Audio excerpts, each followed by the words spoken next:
Hi, I'm Tanya Curren. I'm the co-founder of Scaly Adventures and the director of education, but you might know me best as Scaly Mom. I'm here with my Scaly friend Peaches, and what you're about to see is additional footage, behind the scenes things that just would not fit into that 30-minute episode. It was just so good though, because the professionals that we film with are passionate about sharing their knowledge with the next generation. So check out this educational footage and make sure to stay tuned to scalyadventures.com for a whole lot more.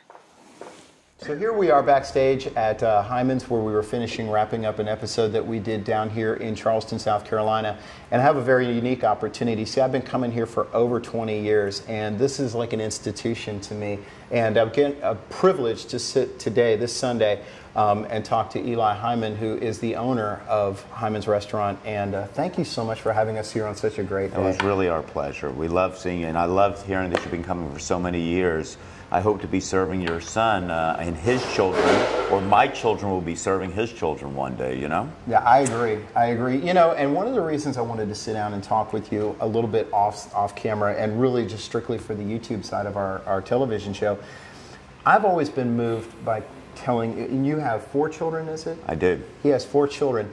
And the thing that I was really moved with is how we as fathers have to shape and mold them. Because I tell Pierce all the time, I've got 18 years to prepare you for the day that the world's going to have you, and I can't stand to protect you anymore. I call that the window of opportunity. Yes, sir. And yes, as they get older, that window of opportunity, the window slowly closes, and then they're on their own. You wanted to make them into good civic members of society. That's all. That's our job. And I agree with you. And you're an example, to me at least, of someone who's come into a community and made it richer. I think that's true whether you're a doctor, you're a lawyer, you're a businessman, or a restaurateur.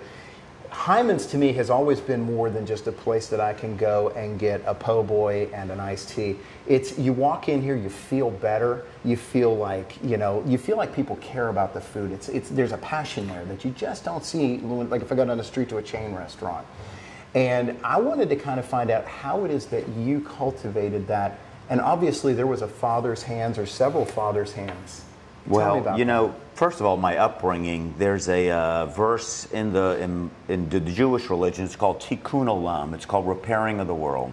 And how do we bring godliness into this world? And it's by our actions, how you treat others. And the verse, treat others as you want to be treated. You take that on the day-to-day, walk the walk life, and you have one chance at this in life. And that window of opportunity, as we exist, is like that. Yeah. So you got to make it a good one. Well, it's interesting too, because as we look at what you've built here, you've told me that this is a this is a 5th generation. Right, now. My brother's son-in-law is my operating partner, so he's technically the 5th generation. 2 of my 4 children, they've expressed interest. I'm not gonna, I encourage, but don't push them. If they're not gonna be passionate about it, honest about it, sincere, I won't love them any less, but don't come near the business. Right. It'll burn them out. You got to follow your passions. Oh, and I think that's so great, because I know I've worked in medicine for so many years, and I've seen doctors initially saying, my kid's going into medicine, and now I see them changing, where they say, I want my kid to do something they love doing, because this isn't necessarily a field where you're just going to instantly get rich overnight. Right, and it's something that if what I want, it's not maybe what my child would want. Right. You know, and I love doing what I do. I look forward still to coming into work. I hope to do this until my 80s or 90s, God willing. At least the part dealing with the customers and the guests. Other parts of the restaurant, I see Chad over there. The other parts of the headaches of the business I could live without, but the guest interaction I truly do love. And it's my passion, but really I work hard, but what I enjoy is being at home with my family. We don't go out that much. Hardly ever go to restaurants, actually. Yeah. Hardly ever. We have movie nights at home. We do game nights at home.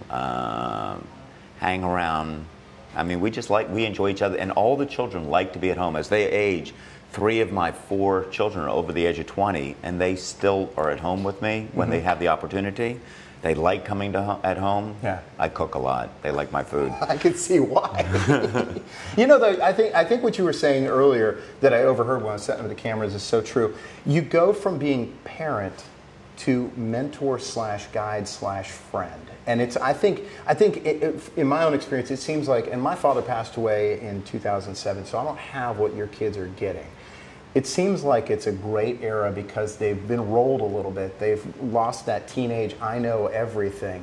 And it seems like that is a golden, like you said, a golden age of time to sculpt and actually coach them through some of life's issues. You know, it's amazing how smart we become. We were the stupidest people, dumbest people from the age of probably 12 to about 20. And then all of a sudden they hit 21 and it's like, wow, that guy's really smart. The old man knew something. Because I need to ask his advice for something. And so it's a new dynamics, which is interesting. But you know, the teenage years, they're great years. I wouldn't want to relive my teenage years. No. They're tough years, very hormonal, but hey, it's part of the process. It's one of the jokes I tell Tanya all the time is I said, if I ever came down with some type of cancer, I'm going to hire a room full of 17-year-olds because they know everything. They'll have me cured in an hour and all my credit score will go back up. Exactly. But, you know, the final thing I really wanted to ask you was, because a lot of the people that we talk to are people who are going somewhere. And what I mean by that is they're not people who've arrived, and they're not people who don't know where they're going. They have an idea. God's put a plan in their life. God's put a calling, whether it's creating a TV show. Talk to me about those early years. You probably remember a time when your parents went through a tough time building what they saw or maintaining what they saw in Hymans, and I'd love to hear that. Well, I could tell you a good example was in 1973, the building had burnt down where we originally started next door. And my father was underinsured. He thought his whole world was going to collapse. And I tell you, with a lot of hard work and dedication, and my father was an extremely hard worker. I mean, he lived and breathed what he did. But the way he took care of his customers was a valuable lesson to me. And these cards that we give out on the table, he used to put little quotes up on the mailers that he would send out. And I was thinking about it, where did I get this idea from? And I didn't even give him credit for it until after he had passed away. And I realized it was really not my idea, this was his idea. But watching somebody go through, you know, life's trials and tribulations, it's not going to be easy sometimes. And we all face our obstacles and challenges. But the integrity and the way in which you meet a challenge in life, whatever that stage in life you're at, and how you deal with it with a way you can look back and be proud of yourself, says a lot about you or me, and the way in which we want to conduct ourselves, and with the legacy we want to pass on to our children. Okay. And you know, and I actually lied. There was actually one more comment I was going to make, and that is that what I noticed, overarching everything, not in your face, is an element of faith. Absolutely. Faith is extremely important to you. I'm a Christian. You're Jewish, but we both serve the same God. And both of us, I can tell, feel this mandate that there's something bigger than us, whether it's making po' boys or whether it's making children's programming, that you're serving something that demands excellence, and more than that, deserves excellence. Right. That is from the bottom of my heart. It's how I live my life and how I wake up in the morning. What am I going to do to conduct myself, and the choices I make to make not only me and my children proud, but my tribe, so to speak. And I surround myself with, you know, a lot of faith-based employees, co-workers. And it's kind of interesting because a lot of the people that we have working on the floor, either pastors or ministers, my bookkeeper, very devout Christian, my partner, very devout, Chad, our general manager, they're all very spiritual. And if you have people around you that surround you that have that spirituality, we feed off of each other's energy. And the energy that we put out is the energy we're going to receive. I agree with you. It's kind of funny. I've worked in a couple of times with people who question my faith because they struggle with their own faith. And I always ask them, which one of the 10 Commandments would you like me to leave at home when I come to work come to the workplace? Thou shalt not steal, or should you not covet your wife? Which one? So, actually, well, today is actually Shavuot, is when the Bible, the 10 Commandments, was given to Moses. It's called Shavuot. It's one of the 3 holidays that you have to observe. And those tenements are the common in both of our faiths. And, you know, you have to walk the walk every day. Yes. Yes. Yes. Amen. Amen. Well, listen, I really want to thank you, Eli. And speaking of Shavuot, I want to make sure you get there on time. But I wanted to thank you for opening Hymans this morning and having us. It's my pleasure, my pleasure. And I really admire what you're trying to do and impress upon the young people today, because they're going to be the leaders tomorrow. Thank you. And finding those gems in the rough and polishing them up and making them a better person to make this world a better place. Tikkun olam. Well, I agree with you, and I think that you know it's incumbent upon me to be able to help kids so that when they walk through the door of somewhere like Hymans and ask for a job, that you feel comfortable giving them one. I'll tell you what, when they do come in and ask for a job, have a good firm handshake, look them square in the eye, like you really mean it, and it'll take you a lot of places in life. Sage advice.